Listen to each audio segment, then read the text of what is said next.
Hello बच्चों, कैसे हो आप लोग। आशा करते हैं कि आप लोग अच्छे होंगे, स्वस्थ होंगे और अपनी पढ़ाई को अच्छे से कर रहे होंगे। चलिए आज हम लोग अपनी क्लास को शुरुआत करते हैं। ठीक है, जो हमारा प्रश्नावली 1.1 में जो लास्ट क्वेश्चन दिया गया था, ठीक है, जो क्वेश्चन नंबर कितना था 5। ठीक है, जो क्वेश्चन क्या था, यूक्लिड विभाजन प्रमेयिका का प्रयोग करके दर्शाइए कि किसी भी धनात्मक के ठीक है पूर्णांक का घन 9m प्लस 1 9m प्लस 8 के रूप का होता है। ठीक है, चलिए आज इसको सिद्ध करते हैं जो आप लोग को होमवर्क में दिया गया था। ठीक है, उसके बाद के नेक्स्ट ठीक है देखेंगे। ठीक है, क्वेश्चन क्या है, क्वेश्चन 5 प्रश्नावली कितना है 1.5 1.1 प्रश्नावली 1.1 का क्वेश्चन नंबर कितना है 5। ठीक है, क्या कह रहा है कि यूक्लिड विभाजन प्रमेयिका का यूक्लिड विभाजन प्रमेयिका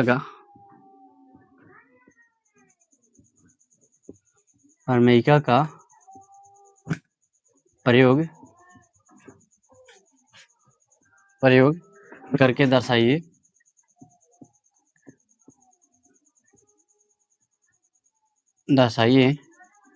कि किसी धनात्मक पूर्णांक का घन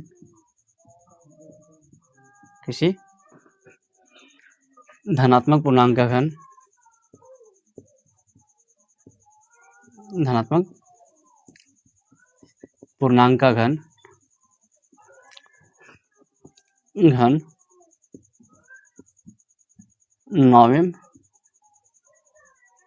9m प्लस 1 या 9m प्लस 8 के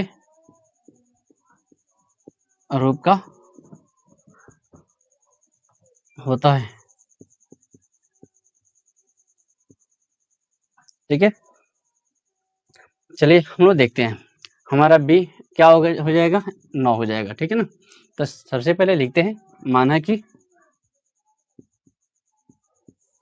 लिखते हैं यहाँ पे हल, माना कि ए कोई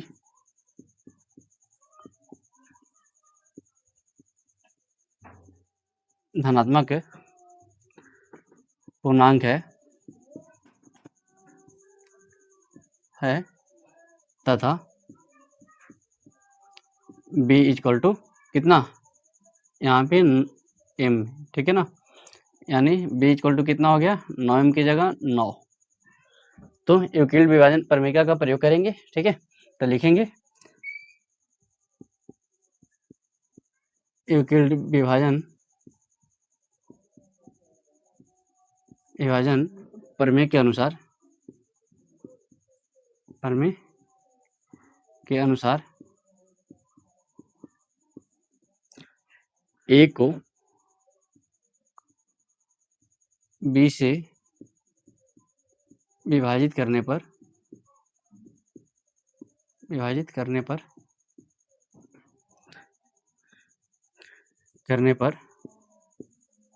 भागफल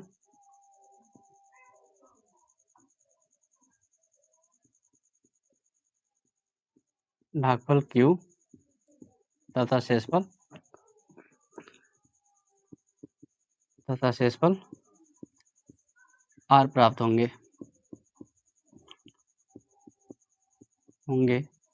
तो a बराबर BQ प्लस R, जहाँ क्या होता है 0 से बड़का या 0 के बराबर R होगा और R हमेशा क्या होता है छोटा होता है किसी B से। ठीक है ना, लिखेंगे और A बराबर BQ प्लस R। ठीक है, जहाँ R कहाँ तक जाएगा, लिखेंगे R बराबर कहाँ तक, तो ठीक है B कितना है 9 तक। ठीक है, तो R हमारा B से ठीक है जो B से छोटा ही रहेगा। ठीक है, तो लिखेंगे 8 तक R जाएगा 0 1 2 3 4 डॉट डॉट डॉट डॉट। ठीक है ना, 8 लिखेंगे और ए बराबर बी की जगह क्या रखेंगे 9 9m, ठीक है, प्लस आर की जगह 0 लेते हैं, 0 यहाँ पे लिखते हैं आर बराबर 0 लेने पर, ठीक है ना, लिखते हैं दोनों तरफ घन करने पर क्या होगा, तो इसका घन करेंगे ए का तो ए क्यूब, इसका करेंगे, ठीक है, तो 9m में 0 जोड़ेंगे, ठीक है, तो क्या होगा 9m होगा, ठीक है, और इसका क्यूब करते हैं। अब क्या करेंगे, ए क्यूब है तो ए क्यूब अपने जगह पे रहेगा, इसका क्यूब करेंगे तो क्या हो जाएगा, ठीक है, 9 गुना 81, ठीक है ना, बी क्यू, यहाँ पे एम की जगह क्या रखेंगे क्यू, ठीक है, क्यू,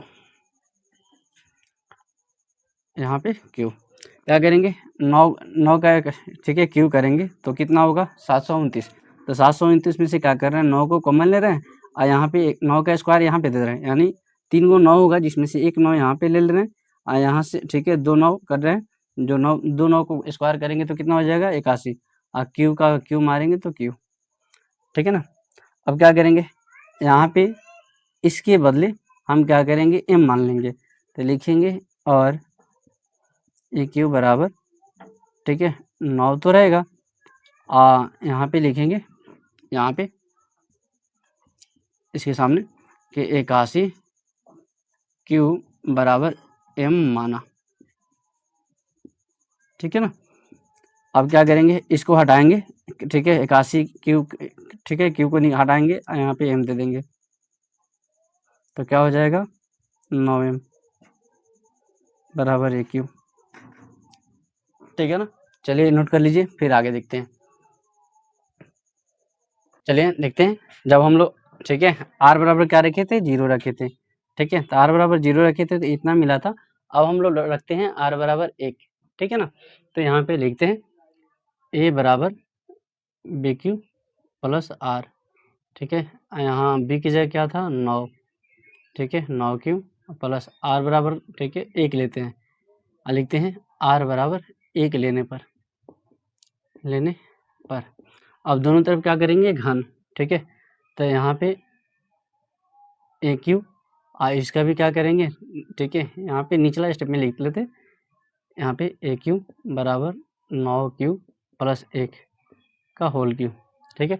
अब क्या करेंगे, इसका ए प्लस बी का होल क्यू करेंगे, ए प्लस बी का होल क्यू क्या होता है, ठीक है, तो ए प्लस बी का होल क्यू होता है a Q plus b cube plus 3a square b plus 3a b square, ठीक है, यहाँ पे लिख देते हैं ए प्लस बी का होल क्यू बराबर, तो चलिए इसी पर हम लोग इसको तोड़ते हैं, ठीक है, तो यहाँ पे 9 q a Q plus b q a का q plus 3a b square 3, ठीक है, 3a स्क्वायर बी, तो 3a क्या है 9, ठीक है, तो 9 क्यू 3a स्क्वायर बी क्या है, तो यहाँ 1, ठीक है, plus 3a b square 3a की जगह क्या है 9 क्यू, ठीक है, 3a बी स्क्वायर 1 क्या है यहाँ, ठीक है, बी क्या है 1, तो 1 का स्क्वायर 3a बी स्क्वायर हो गया। अब क्या करते हैं, ठीक है ना, इसका क्या करते हैं, ठीक है, होल क्यू निकालते हैं, तो 9 का क्यू करते हैं तो क्या होगा 729 क्यू प्लस 1 का क्यू करेंगे तो 1 प्लस इसका 3 रहेगा, ठीक है, इसका स्क्वायर मारेंगे 9 का तो 81, और क्यू का क्यू स्क्वायर, ठीक है, 1 से गुना करेंगे तो इतना ही होगा, प्लस इसका क्या करेंगे 9 में 3 से गुना करेंगे तो 9 3 27 है, 1 का स्क्वायर करेंगे तो क्या हो जाएगा 1, तो कितना हो जाएगा 27 क्यू, ठीक है।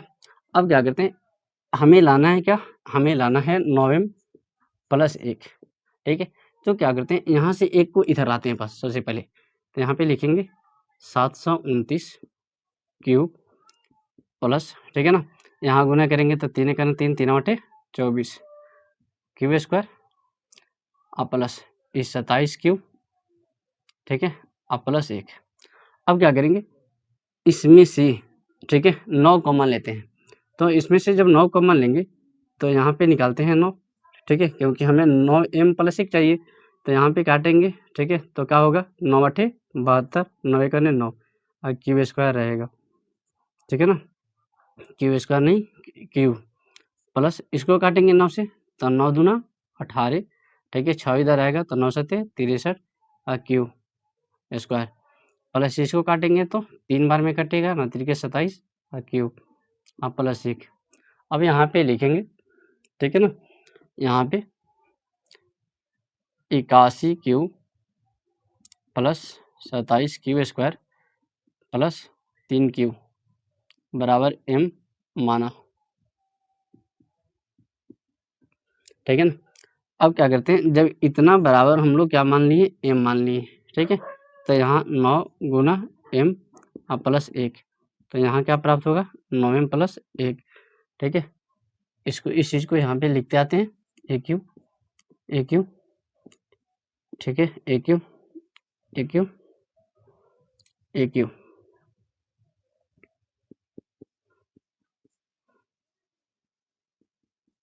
ठीक है।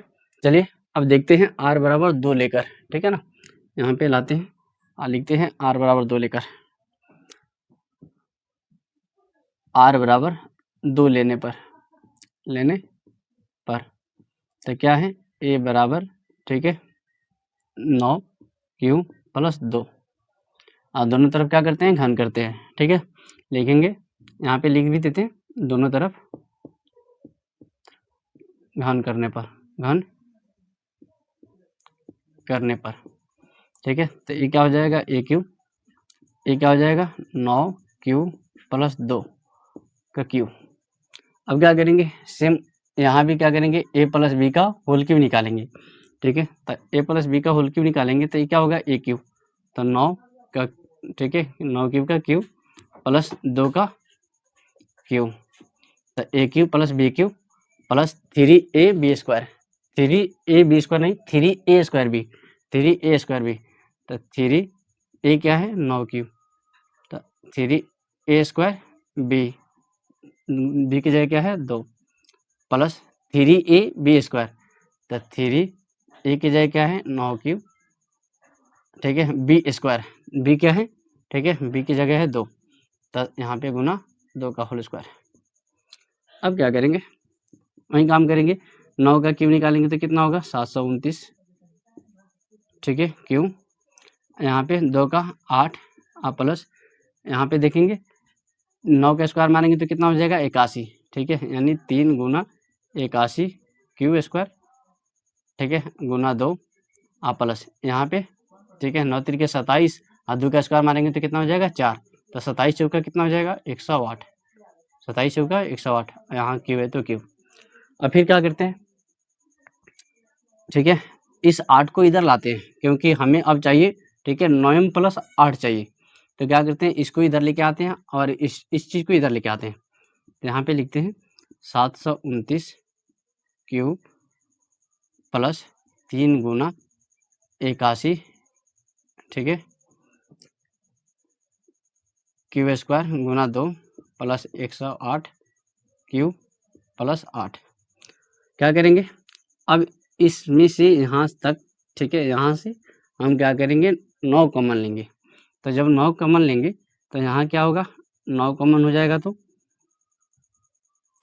81 क्यूब प्लस, ठीक है, इसमें इसको काटेंगे 9 से, ठीक है, तो 3 तो रहेगा गुना, ठीक है, इसको काटेंगे तो 9 81, ठीक है, 9 81 और क्यूब स्क्वायर रहेगा गुना 2, ठीक है, आप प्लस इसको काटेंगे तो 9 एक 9, एक इधर आया तो 9 दूना 18, यानी 12 9 108 क्यूब प्लस 8, ठीक है ना।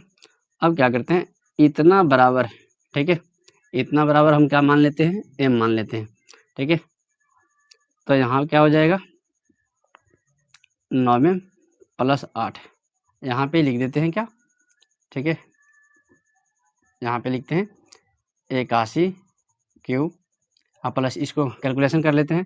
तो 9 तिरके 27, 27 दूना 54 क्यू स्क्वायर प्लस 12 क्यू बराबर एम माना, एम माना, ठीक है।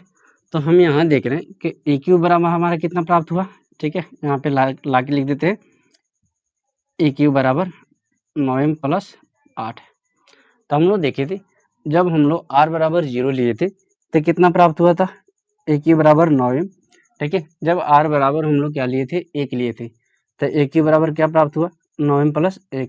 जब r बराबर हम लोग 2 लिए, r बराबर क्या लिए 2, तो यहाँ ए क्यू बराबर कितना प्राप्त हुआ, 9m प्लस 8। तो इस स्थिति से हम लोग देख पा रहे हैं कि किसी भी धनात्मक पूर्णांक का जो घन होता है, ठीक है, वो 9m यहाँ 9m प्लस 1, ठीक है, यहाँ 9m प्लस 8 के रूप का होता है। तो चलिए लिखते हैं यहाँ पे उपरोक्त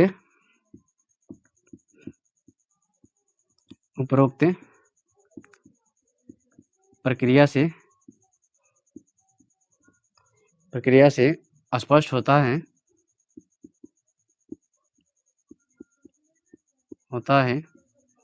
कि किसी भी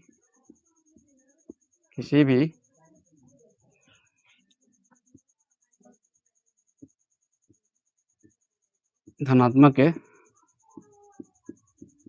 पूर्णांक का घन, ठीक है, अर्थात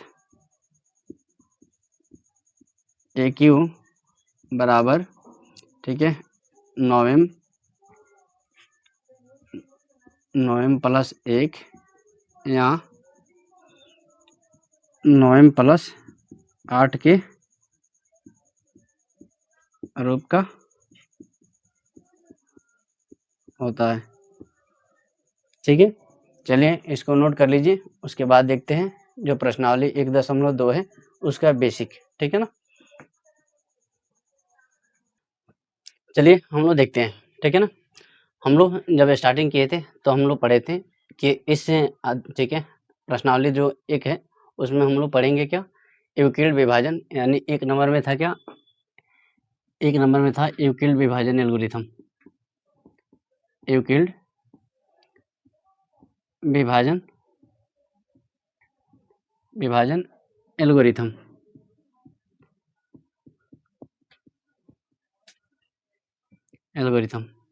जो किस पर संबंधित था, जो भाग पे संबंधित था, क्या था, भाग पे संबंधित था, ठीक है। जिन्होंने क्या फार्मूला दिया था, ए बराबर बी क्यू प्लस आर, ठीक है। और उन्होंने बताया था, ठीक है, जहाँ पे, ठीक है, जो 0 होता है वो 0 से बढ़ का, हाँ नहीं तो 0 के बराबर जो होता है वो हमारा r होता है, और r जो होता है, ठीक है, वो 20 से हमेशा क्या होता है, छोटा, ठीक है। और पूरा हमारा जो प्रश्नावली 1.1 था इसी पे था, ठीक है ना, जो हम लोग देख भी लिए। अब हम लोग देखते हैं इसका दूसरा भाग है, ठीक है, जो क्या था, अंक गणित के आधारभूत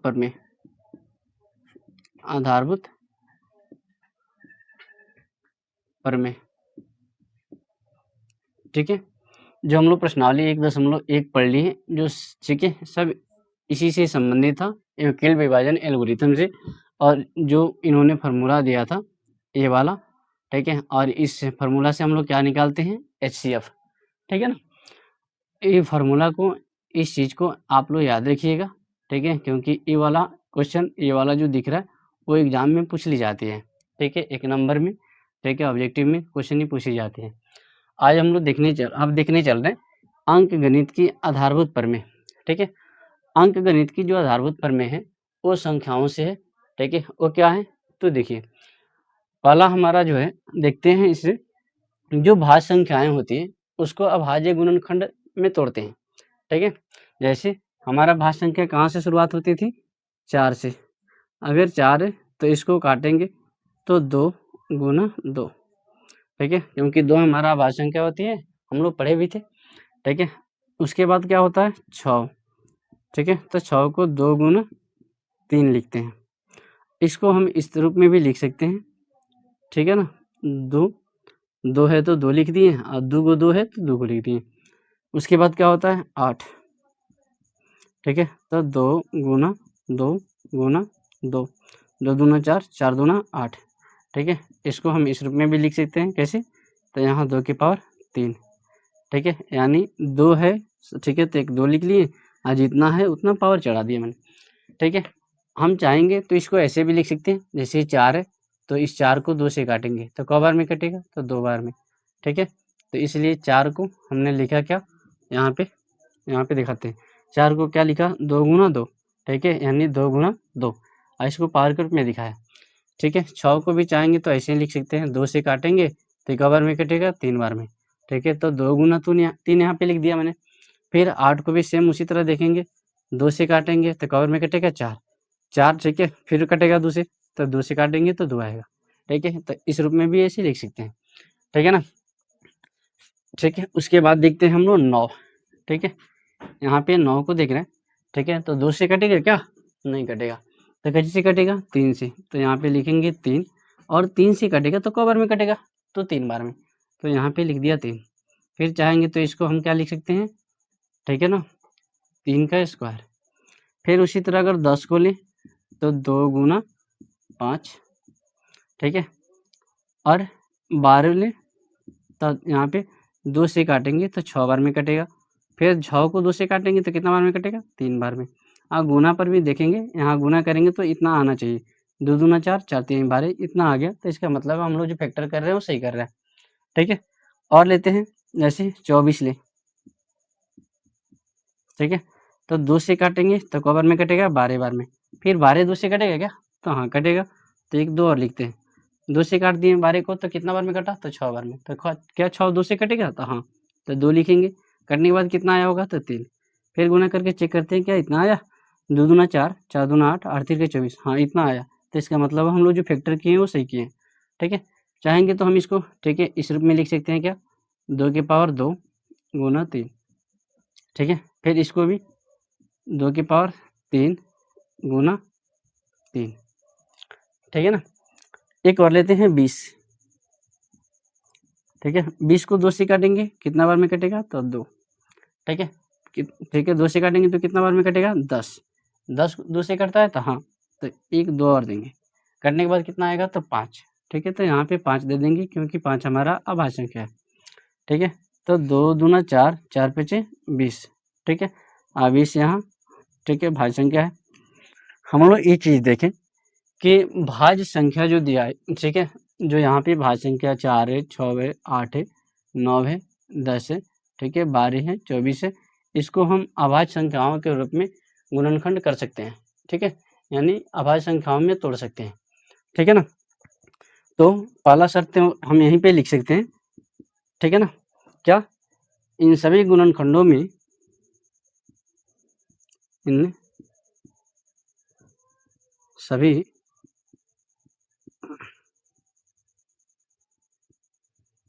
गुणनखंडों से यह प्राप्त होता है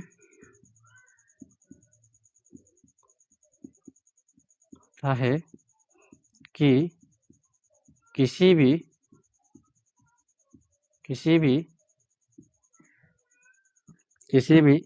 भाज्य संख्या को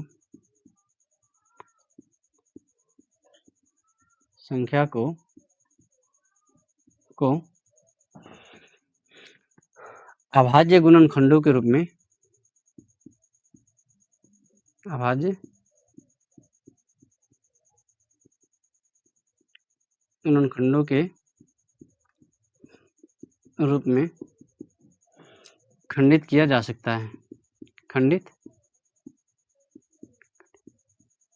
किया जा सकता है,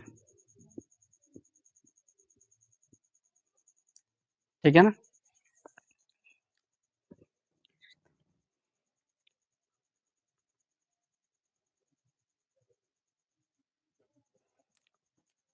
ठीक है, और दूसरा का पॉइंट क्या मिल रहा है, और दूसरा का पॉइंट में हम लोग ध्यान से देखेंगे, ठीक है। तो इसके इकाई स्थान पर क्या है 0 और इसके अभाज्य गुणनखंड में क्या मिला 2 5, ठीक है। और हम लोग 9 को देखें तो क्या 9 में 0 है नहीं है, 12 में 0 है नहीं है, 24 में 0 है नहीं है, ठीक है। यहाँ 20 में 0 देखने को मिल रहा है। तो हमने देखा कि 24 में ठीक है 0 नहीं है, तो इसमें 2 तो आया लेकिन 5 नहीं आया, ठीक है। यहाँ 12 में ठीक है 2 तो आया लेकिन 5 नहीं आया, ठीक है। 20 में देखेंगे तो यहाँ पे इकाई स्थान पर यहाँ पे 0 है, ठीक है। तो इसमें 2 भी आया और 5 भी आया। इस प्रकार हम लोग ये चीज़ देख सकते हैं, ठीक है। और जांच भी सकते हैं, देख भी आगे भी देखेंगे कि कोई भी संख्या शून्य पर समाप्त तभी होगी जब उसके अभाज्य गुणनखंड में 2 और 5 मिले। सिर्फ 2 से ठीक है 0 नहीं मिल सकता, ठीक है। और सिर्फ 5 से भी नहीं मिल सकता। जैसे अगर मान के चलिए अगर 2 5 लिख दें, 5 गुना 5 तो कितना हो गया 25, ठीक है। तो क्या इसके अंत में 0 आया नहीं, ठीक है ना। अगर मान के चलिए 5 गुना 5 गुना 5 लिख दें, ठीक है। तो 5 25 25 25 125, क्या अंत में 0 मिला तो नहीं, ठीक है ना। अगर इसमें एक भी ठीक है 2 मिला दें, जैसे यहाँ पे 5 गुना 5 गुना 2 कर दें, तब 50 25 दूना 50, ठीक है ना, यानी 0 आ गया। तो हम इस प्रकार कह सकते हैं कि कोई भी संख्या ठीक है, यानी किसी भी संख्या के पावर n शून्य पर समाप्त तब होती है जब उसके अभाज्य गुणनखंड में ठीक है 2 गुना 5 या 2 के पावर n गुना 5 के पावर n के रूप का हो, ठीक है। तो हम दूसरा का शर्त यहाँ लिख सकते हैं कि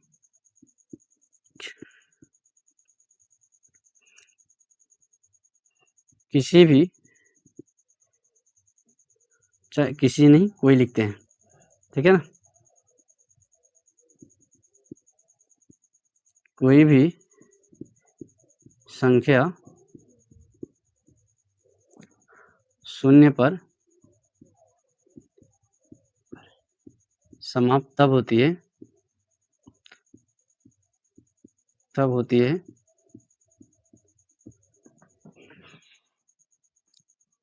जब उसके अभाज्य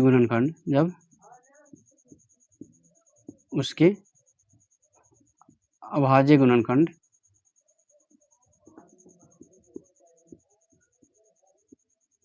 गुणनखंड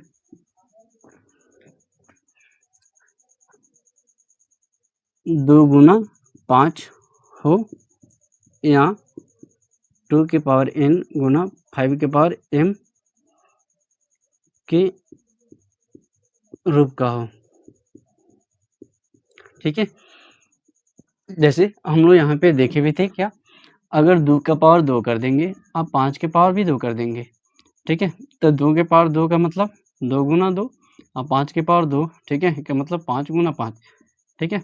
तो 2 दूना 4, 4 पचे 20, 20 पचे 100, ठीक है, यानी ये 0 पर समाप्त हो जाएगा, ठीक है। तो यही यहाँ बात बोल रहा है कि यहाँ पे 2 की पावर कुछ भी हो और 5 की पावर कुछ भी हो, ठीक है। अगर ऐसा कंडीशन रहेगा तो वो शून्य पर समाप्त हो सकता है, ठीक है। और इसी पर एक हमारा सवाल भी है, ठीक है, जो हम लोग आगे देखेंगे, ठीक है। चलिए तब तक इसको नोट कर लीजिए।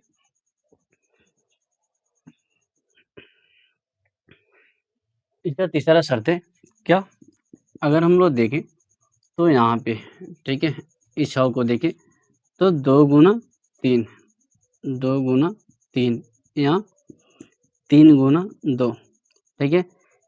ये 2 गुना 3 या 3 गुना 2 लिखना अलग अलग नहीं है, एक ही है, ठीक है। इन्होंने बोला यूक्लिड, ठीक है, जो यूक्लिड है इन्होंने बोला क्या कि 2 गुना 3 या 3 गुना 2 को एक ही माना, ठीक है। उन्होंने कहा कि जब तक हम ठीक है जब तक इनको अलग हम नहीं बोलते तब तक ये क्या है, ठीक है, ऐसे लिखना चाहे ऐसे लिखना, ठीक है, दोनों एक ही है, जिसको अद्वितीय रूप दिया, ठीक है। चाहे अगर ऐसे देखें क्या है यहाँ पे 2, ठीक है, यहाँ पे 2 गुना 5 या इसी को क्या लिखें 5 गुना 2 गुना 2, जब तक इसका बोलेगा कि जब तक इसका क्रम ठीक है दूसरा नहीं कहा जाए, ठीक है, तब तक ये क्या है दोनों सेम है, ठीक है। यही इसका तीसरा शर्त है, ठीक है, कि यहाँ पे इसको ठीक है हटाते हैं, यहाँ पे लिखते हैं कि 2 गुना 3 या 3 गुना 2, ये दोनों एक ही है, ठीक है। जब तक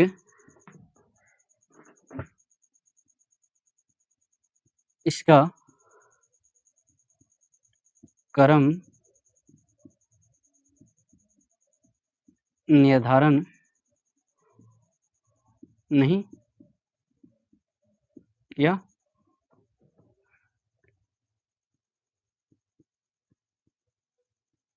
जाता है,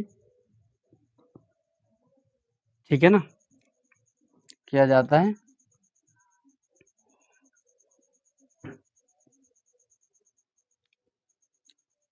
और बताएं तो यही चीज़, ठीक है, जो हम लोग ये तोड़ रहे हैं, यही हमारा क्या है, अंक गणित का आधारभूत प्रमेय भी है, ठीक है। जो हम लोग भाज्य संख्याओं को अभाज्य संख्याओं के रूप में तोड़े, ठीक है, यही हमारा क्या है, अंक गणित का आधारभूत प्रमेय। तो हम इसी को बोल सकते हैं, यही हमारा अंक गणित की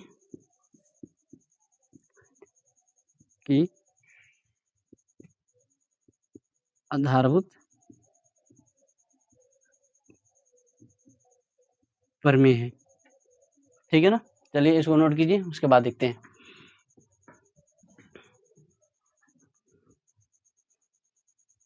चलिए अब हम लोग देखते हैं अभाज्य संख्याओं का गुणनखंड, ठीक है, जो हमारे सवाल को बनाने में हेल्प करता है, ठीक है। जैसे अगर हम देखें 5 गुना 7, ये दोनों अभाज्य संख्या, ठीक है, ठीक है, गुना करेंगे तो कितना होगा, 35। अगर उसी तरह हम क्या करें, एक 11 ले लें और 7 लिए, तो गुना करेंगे तो क्या होगा, 77। उसी तरह 11 ले लें और 13 ले लें, ठीक है, गुना करेंगे तो क्या मिलेगा, 13 कने 13 के 3 हासिल 1 और 13 कने 13 1 14, ठीक है, यानी 143।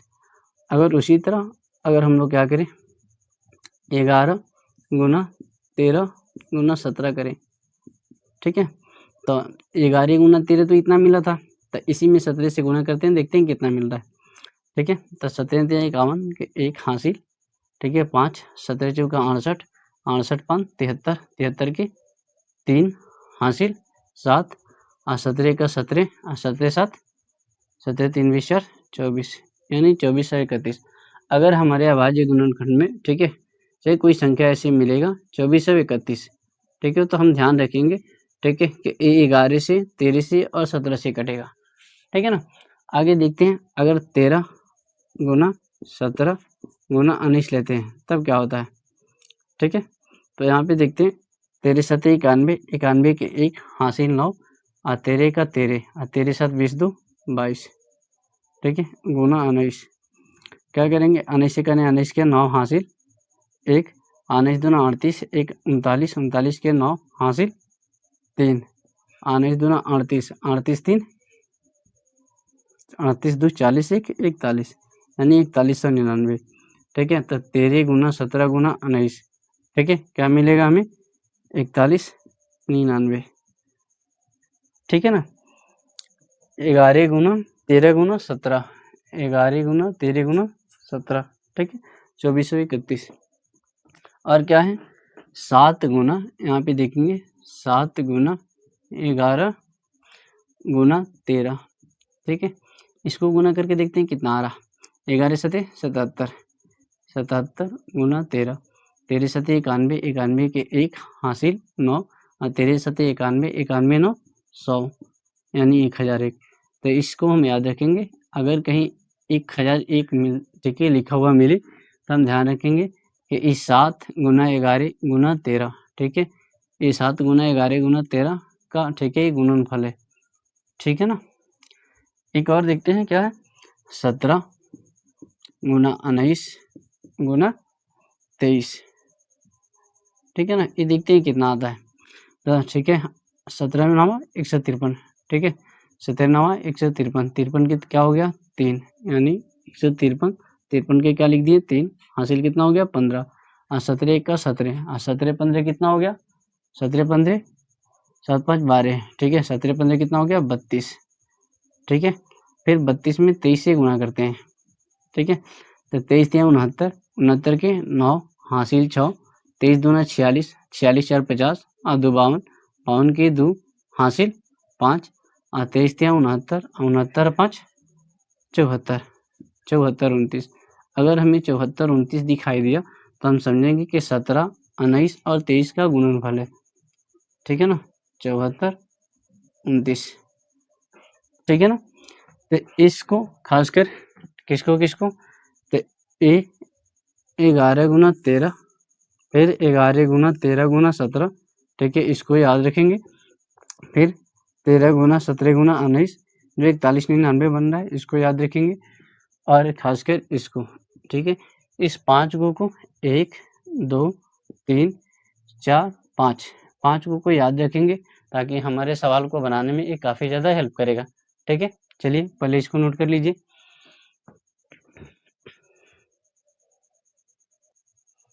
चलिए अब हम लोग देखते हैं प्रमेय 1.2, ठीक है, जो हमारा क्या है अंक गणित का आधारभूत प्रमेय है, ठीक है। इसी से हम लोग सवाल को करेंगे, यही सब, ठीक है, जो हमारा 1.2 है सब, ठीक है, प्रश्नावली उसका बेसिक है यही प्रमेय, ठीक है ना। तो देखते हैं और इसको समझते हैं, ठीक है ना। प्रमेय 1.2 क्या है, अंक गणित की आधारभूत प्रमेय,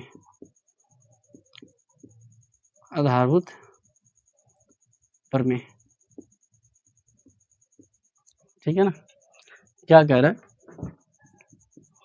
है कि प्रत्येक भाज्य संख्या को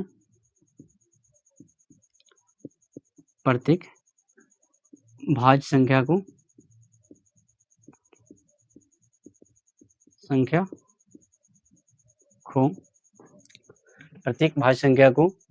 अभाज्य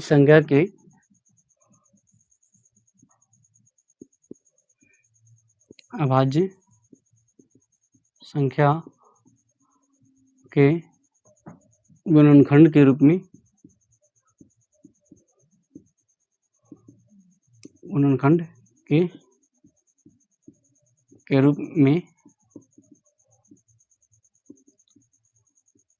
खंडित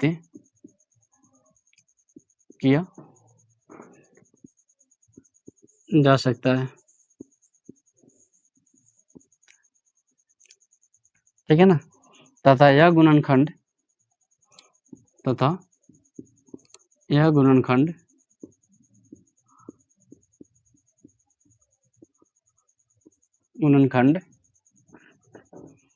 अभाज्य गुणनखंडों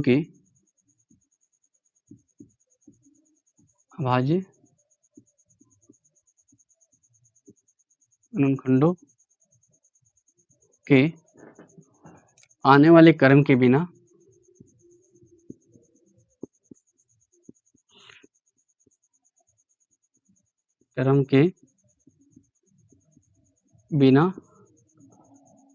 अद्वितीय होता है,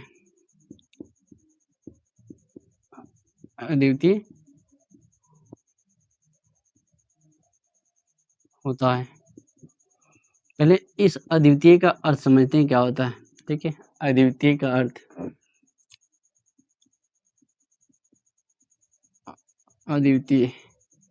ठीक है ना। अद्वितीय का अर्थ होता है जिसके जैसा दूसरा कोई नहीं हो, ठीक है, जिसके जैसा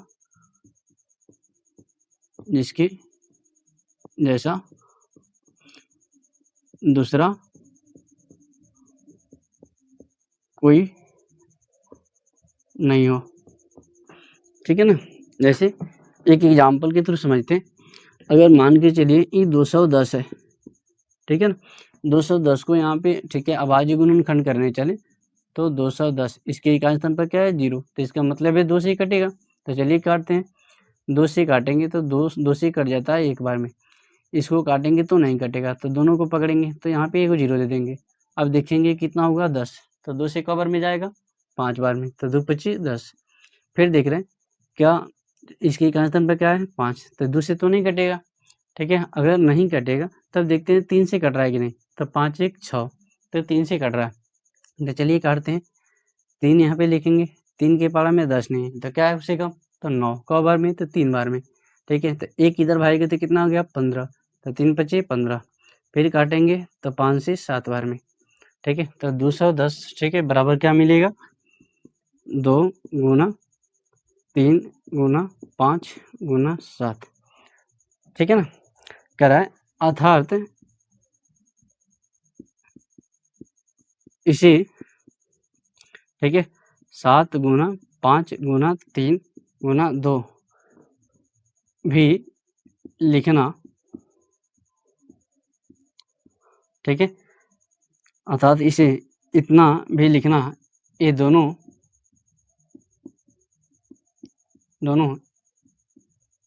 एक ही है।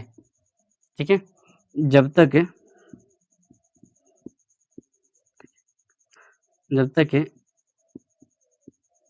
इसके क्रम को